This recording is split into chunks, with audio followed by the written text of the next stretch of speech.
Have you ever been hit with a hurtful comment that left you speechless, or even worse, made you explode? Maybe it was that criticism disguised as well-intentioned advice or a direct attack that still echoes in your mind. And of course, afterward, you spend hours thinking about what you should have said. It's curious, isn't it? We give so much power to other people's words, as if they define who we are or how we should feel. But what if I told you there's a way to respond that not only gives you the upper hand, but also leaves you at peace with yourself? Today we're going to explore how Stoicism can teach you to respond to an insult in a way that's smart, calm, and powerful. This isn't about just ignoring it and moving on, because we're going much deeper than that. I want you to stay with me until the end, because the final lesson I'm going to share can completely change how you face not just insults, but any kind of provocation. Let's begin. Number 1, don't hand over control to the one who insults you. There's an uncomfortable truth that's hard to accept. When you react with anger or pain to an insult, you're not defending your dignity. You're handing control of your emotions to the one who deserves it the least. Imagine for a moment that someone throws a poisoned insult at you. It could be a stranger criticizing you while waiting in line at the supermarket, an acquaintance making a sarcastic comment about your appearance, or even a loved one who knows exactly where to strike to hurt you. In that instant, you're faced with a choice. Allow their words to dominate you, or stand firm in your own power. The question is, why is it so easy to choose the first option and so hard to choose the second? The Stoics, especially Epictetus, were clear about this. It's not the events that affect us, but how we interpret those events. An insult has no power on its own. It's your interpretation that turns it into a dagger, but that dagger only cuts if you choose to pick it up. The problem is, we've been taught that reacting with fury or defending ourselves at all costs is a sign of strength, when in reality, it's the exact opposite. Responding with anger isn't an act of courage, it's a silent surrender.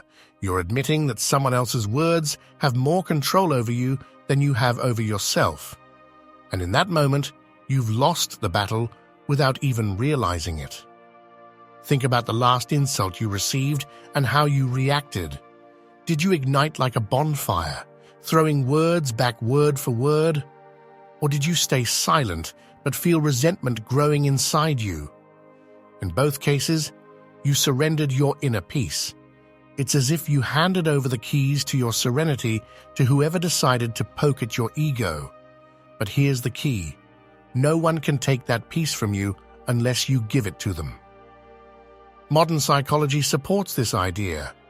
Studies on emotional regulation show that when we react impulsively, we activate the limbic system, that part of our brain that responds to danger as if we were facing a lion. But an insult is not a lion. It's the barking of someone who, deep down, is wrestling with their own insecurities. When you choose to pause and not react, you're using your prefrontal cortex, the part of your brain that evaluates, reflects, and chooses wisely. In other words, you're taking control. Resisting the urge to react doesn't mean allowing people to walk all over you. It means remembering that your worth doesn't depend on what someone else says about you. Reacting calmly isn't weakness. It's an act of profound power. It's looking in the mirror and telling yourself, I don't give anyone the authority to dictate how I feel about myself. That's the freedom the Stoics pursued, and it's a freedom you can achieve too. I want you to think about this. The next time someone tries to provoke you, pause for a moment. Watch their words as if you're watching a cloud pass by in the sky without holding on to it. Ask yourself, what do I gain if I let this affect me? And then remember that by not reacting, you're not losing anything. On the contrary, you're protecting what's most valuable to you, your inner peace. Because at the end of the day, true power isn't in the noise of your words, but in the silence of your control. Number 2, ask yourself if the insult says more about them than about you. There's a widespread, almost automatic belief that if someone insults us, the problem must be within us. After all, why would someone throw a hurtful comment if it wasn't true, right? But here's the uncomfortable truth. Most of the time, insults speak more about the internal state of the one who throws them than about the person receiving them. It's as if they're handing out currency from their own emotional bank, full of frustrations, insecurities, and sometimes pure bitterness. And instead of rejecting them, we accept these words as if they were a legitimate check. A few years ago, I met Martha at a talk about philosophy and emotional well-being. Martha was around 68 years old, and although her smile was warm, there was something in the way she spoke that carried a certain emotional weight. After the conference, she approached me and said, almost shyly, "Gabriel, I want to ask you something. How do I stop feeling bad when someone throws a cruel comment at me? I can't help but think they're right." I asked her to tell me more. It turned out Martha had spent much of her life dealing with her family's criticism. Comments like, "always so dramatic," or of course, "you always want to be the center of attention," were things she had heard for years, to the point where she started believing she was truly a problem for others. One day, Martha was at a family gathering when one of her nephews threw one of those phrases loaded with venom disguised as humor. "Oh, Aunt Martha, always so dramatic, like the world revolves around you." She remained silent, feeling those words burn inside her. But instead of responding, something inside her shifted. She thought, "What if this has nothing to do with me?" When we spoke later, Martha told me that in that moment, she understood something powerful.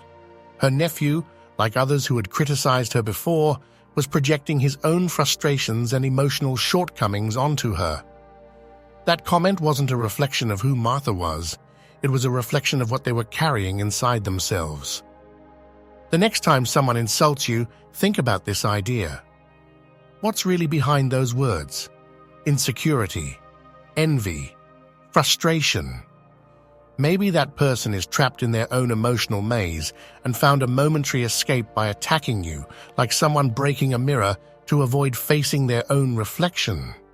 The problem is, the mirror isn't responsible for what it reflects.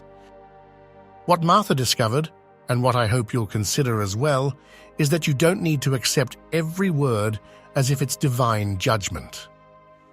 You have the power to decide if that opinion has any merit, or if, as in most cases, it's just the echo of someone else's wounds. This doesn't mean you should ignore every comment you receive. Sometimes, even in the harshest criticisms, there's something to learn. But the key is to discern whether those words truly offer value or if they're just noise. In the end, Martha made a decision that completely changed her perspective. She stopped assuming that insults were hidden truths about her and started seeing them as little messages about others. She told me with a smile, "Now, when someone criticizes me, I ask myself, what are they struggling with that makes them feel the need to say that?" And suddenly, the weight of other people's words became much lighter. Remember this, you can't control what others say, but you can always decide if their words have a place in your mind. The next time someone insults you, ask yourself if those words are a reflection of you or of them. And then, let go of that burden, because at the end of the day, the words that define you are the ones you choose to believe. Number 3, use the insult as a mirror for growth. Epictetus said, "People are not disturbed by things, but by the view they take of them." This phrase, as simple as it is profound, serves as a reminder that the true impact of an insult doesn't lie in the words themselves, but in what we choose to do with them. And here's the interesting part. If instead of seeing negative comments as attacks, we use them as mirrors for reflection, we can turn those words into a disguised gift, one that helps us know ourselves better and grow. Imagine someone says something hurtful to you, something that strikes a sensitive chord. Maybe they criticize your appearance, your decisions, or even your way of being. Your first reaction might be anger or sadness, but what if you stopped for a moment and asked yourself, what part of this hurts me and why? You might discover that the wound doesn't come so much from the offense itself, but from an area of your life that still needs attention or healing. That insult, uncomfortable as it may be, could be reflecting something you carry within, something you've been avoiding facing. Here's where the exercise comes in. The next time you find yourself in this situation, write down what you felt. Take some time to explore why those words affected you and what you could do to strengthen yourself in that area. The process isn't about justifying the insult or accepting it as truth. It's about understanding why it stings and deciding what you want to do about it. I encourage you to try it. If you do, you'll be taking control of your inner narrative instead of letting others define it for you. It's a brave act because it's not always easy to look in the mirror and accept what you see. But every time you do, you understand yourself better and you become stronger.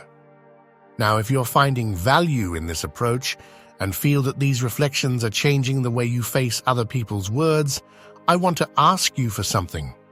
Subscribe to the channel, give this video a like, and tell me in the comments where you're watching from. It's not just a way to support me, it's a way for us to come together as a community seeking to live with more wisdom and purpose. The key is to remember that nothing others say can define you unless you allow it. Use those comments as a map, one that shows you which areas need strengthening, but never as a sentence about who you are. Because growth, in the end, is not about avoiding pain, but about learning to turn it into something that drives you forward. Number 4, responding with silence is stronger than any word. Silence is one of those tools as powerful as it is underrated. In a world where everyone seems to be competing to have the last word, responding with silence not only disarms the person who insults you, but also places you in a position of absolute control. But of course, I'm not talking about that passive silence that quietly builds resentment within. I'm talking about intentional silence, the kind that speaks louder than a long speech and shields your peace like an invisible barrier. Imagine this.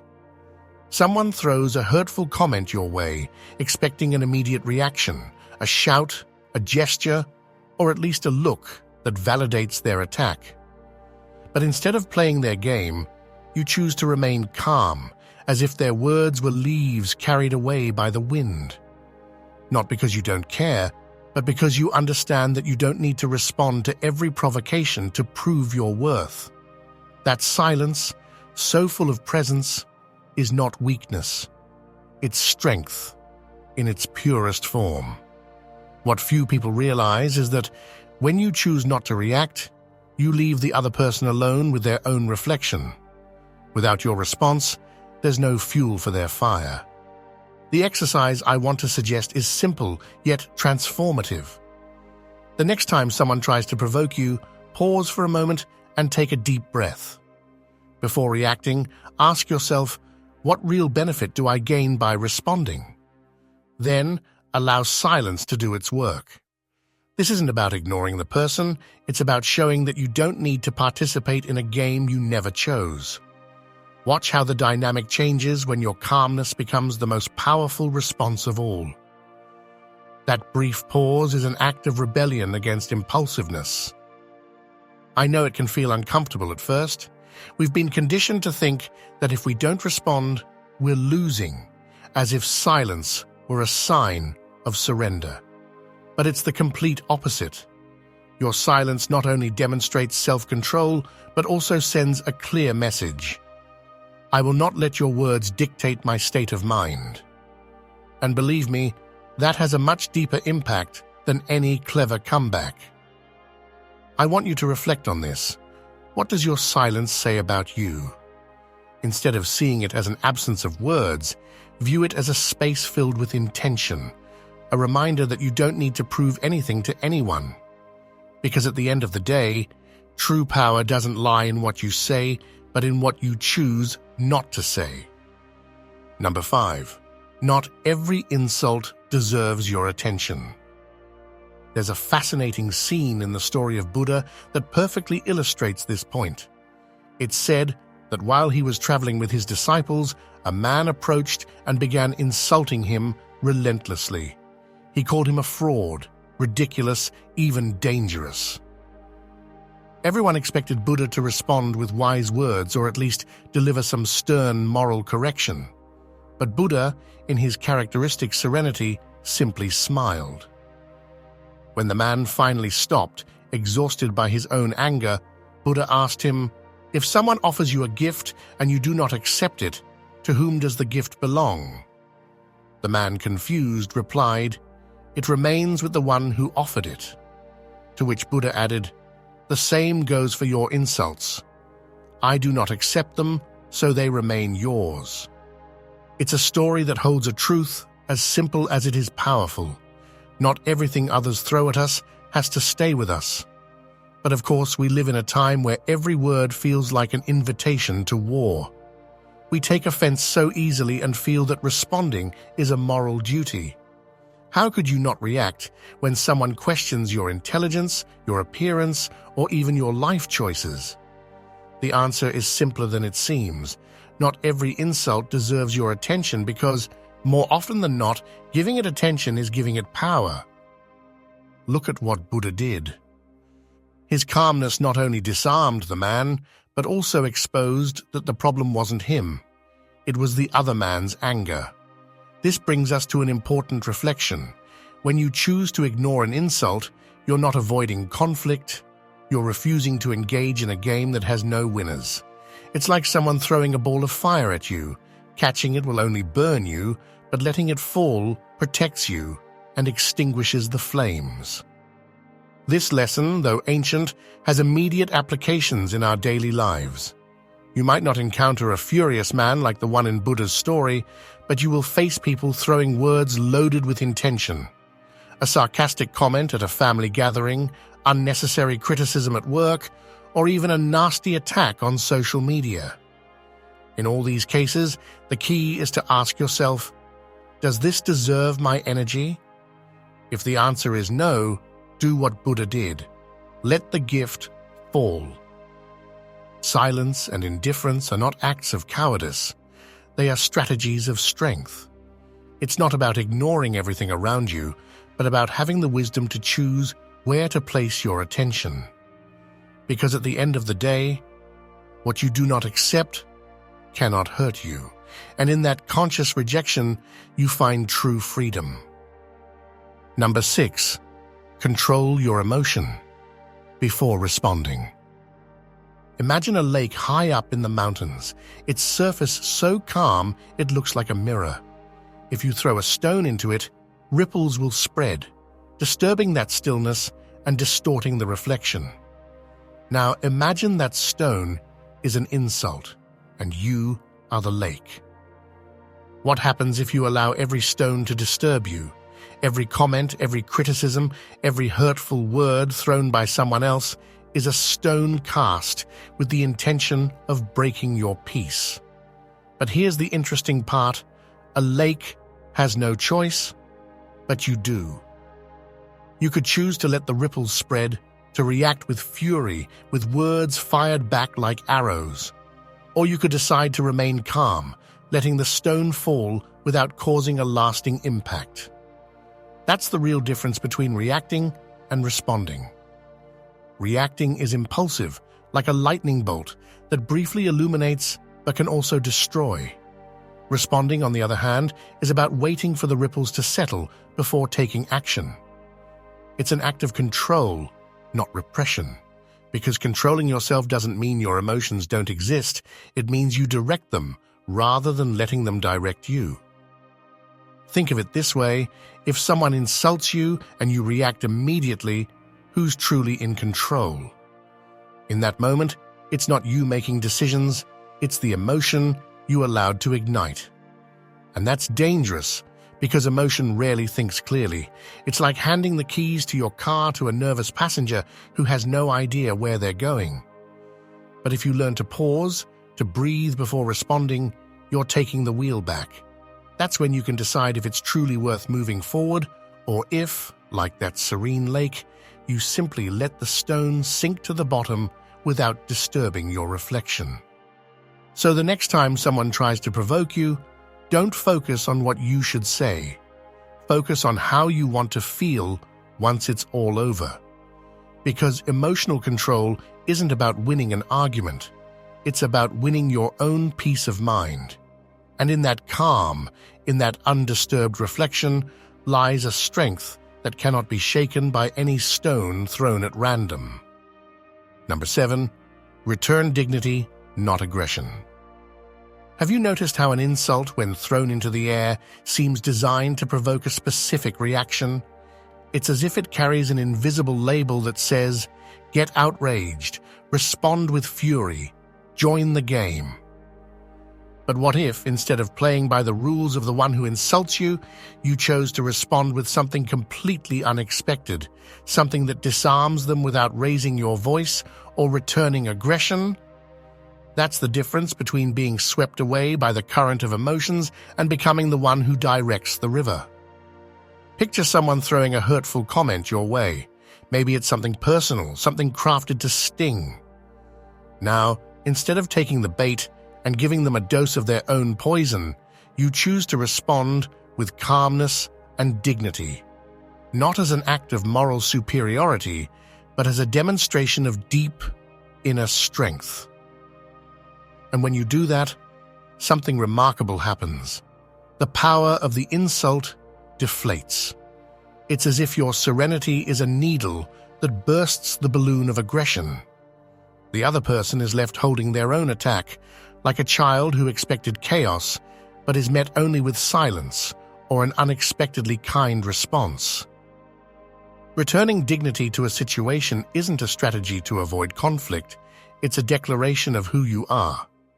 When you choose not to respond with aggression, you're saying, "I won't let your words define me, and I won't act out of character just because you did." It's a reminder that your worth isn't measured by winning a verbal battle, but by keeping your peace intact. Marcus Aurelius put it perfectly: the soul becomes dyed with the color of its thoughts. And in this case, also with the tone of your responses. Here's an exercise you can try. Every time someone insults or provokes you, ask yourself, what does my response say about who I am? If what you're about to say doesn't reflect your values, pause, breathe, and reframe. Because the truth is, respect isn't just demanded, it's modeled. By treating even those who don't offer you dignity with respect, you show that you don't need to lower yourself to defend yourself. True strength isn't about striking back, it's about transforming the blow into something that neither harms you nor hurts them. Because in the end, responding with dignity is not just a gift to others, it's a gift to yourself. It's choosing to remain true to who you are instead of becoming what others try to provoke you to be. Number 8, remember that the real offense is the one you accept. There's something curious about the power of words. They have no real impact until we open the door to them. An insult by itself is just air-carrying sound. What gives it weight is the meaning we choose to give it. But of course, saying this is one thing, and applying it in the middle of a hurtful situation is something else entirely. That's why I want to suggest a simple daily habit to help you shield yourself emotionally and at the same time reconnect with yourself.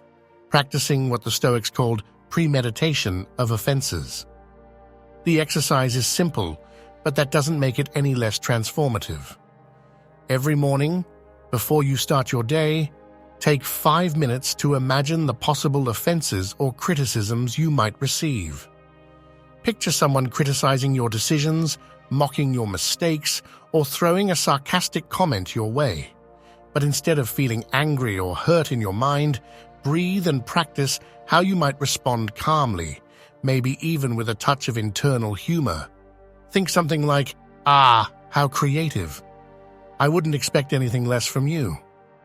This habit, based on the Stoic idea of anticipating adversity, not only prepares you emotionally for the unexpected, but also strengthens your ability to respond with intention rather than impulsiveness. Does this sound too theoretical? Here's where modern psychology comes into play. Studies on visualization and mental preparation have shown that imagining difficult scenarios before facing them reduces the emotional impact when they actually occur. It's like building an inner muscle that helps you stay steady and in control at the right moment. The key is to practice this consciously, not to obsess over potential conflicts, but to remind yourself that you always have the power to choose how to respond, no matter what others do or say. When you finish this video, I want to invite you to try this mini challenge. Tomorrow, before getting out of bed or while you're having your morning coffee, take a few minutes to do this exercise. Notice how your perspective changes when other people's words no longer catch you by surprise. Over time, you'll find that the space between what you hear and how you choose to respond becomes your greatest strength. Because in the end, as Viktor Frankl said, between stimulus and response, there is a space. In that space lies our power to choose. Remember this: what you accept is what affects you. If you decide that other people's words have no place in your mind, you will have won a far more important battle than any argument, the battle for your inner peace. Getting here is no coincidence. If you're still with me, it's because there's a part of you searching for something more than quick answers or easy solutions. Maybe you felt the weight of other people's words at some point in your life, or you've wondered why something as fleeting as an insult can linger so long in your mind. But today, I hope you take away one clear truth. No one can define who you are with their words unless you allow them to.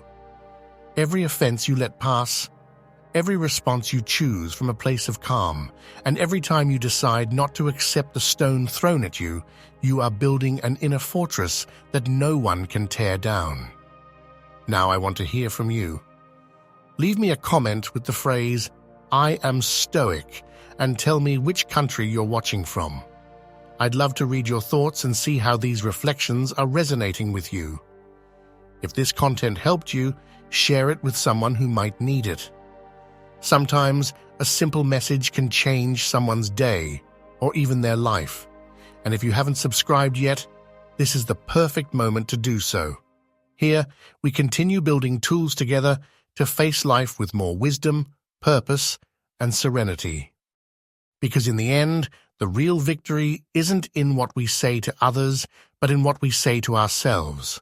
And when those inner words are of confidence, strength, and dignity, no insult has the power to reach us. Until we meet again, keep cultivating that calmness that makes you invincible.